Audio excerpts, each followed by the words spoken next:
మనిషికి మనిషి తోడు కావాలనేది సృష్టి ధర్మం. కానీ ఆర్టిఫిషియల్ ఇంటెలిజెన్స్ ఏఐ రాజ్యమేలుతున్న ఈ కాలంలో మనుషులకు బదులు టెక్నాలజీతో ప్రేమలో పడుతున్నారు. వినడానికి వింతగా ఉన్న చైనాలో ఇప్పుడు ఇదే సరికొత్త ట్రెండ్. ఏఐ క్యారెక్టర్లను ప్రాణంగా ప్రేమిస్తూ వర్చువల్ బాయ్ ఫ్రెండ్స్తో డేటింగ్లకు వెళ్తున్నారు. అంతేకాదు ఏఐ రోబోలతో రొమాన్స్ చేసేందుకు సైతం సిద్ధమవుతున్నారు. వాస్తవానికి వర్చువల్ ప్రపంచానికి మధ్య హద్దులు చెరిపేస్తున్న ఈ డిజిటల్ లవ్ స్టోరీల వెనుక అసలు సంగతేంటో ఇప్పుడు చూద్దాం. చైనా యువతను ఇప్పుడు లవ్ అండ్ డీప్ స్పేస్ లాంటి వీడియో గేమ్స్ విపరీతంగా ఆకర్షిస్తున్నాయి. ఇందులోని వర్చువల్ క్యారెక్టర్లతో పీకల్లోతు ప్రేమలో మునిగిపోతోంది చైనా యువత.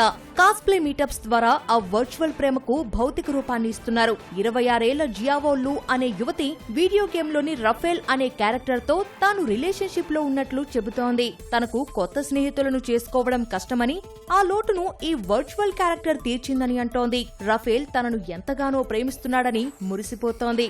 ఈ క్రేజ్ ఎంతలా ఉందంటే హావ్జీ అనే మెడికల్ స్టూడెంట్ డబ్బులు తీసుకుని వర్చువల్ బాయ్ ఫ్రెండ్ గెటప్ లో యువతులతో రియల్ డేటింగ్ లకు వెళ్తున్నాడు. దీన్ని బట్టి అక్కడ యువత డిజిటల్ మాయలో ఎంతలా కూరుకుపోయారో అర్థం చేసుకోవచ్చు.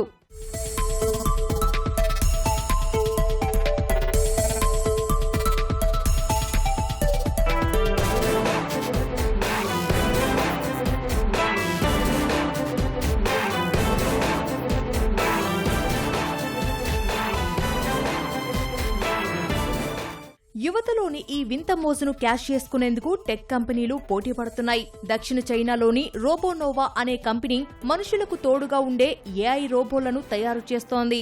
ఈ రోబోలు మనుషుల్లాగే మాట్లాడతాయి, హావభావాలు పలికిస్తాయి, ఆత్మీయంగా హత్తుకుంటాయి. భవిష్యత్తులో ఈ ఏఐ భాగస్వామ్యులతో శృంగారంలో పాల్గొనే ఆప్షన్ కూడా కస్టమర్లకు అందించబోతున్నారు.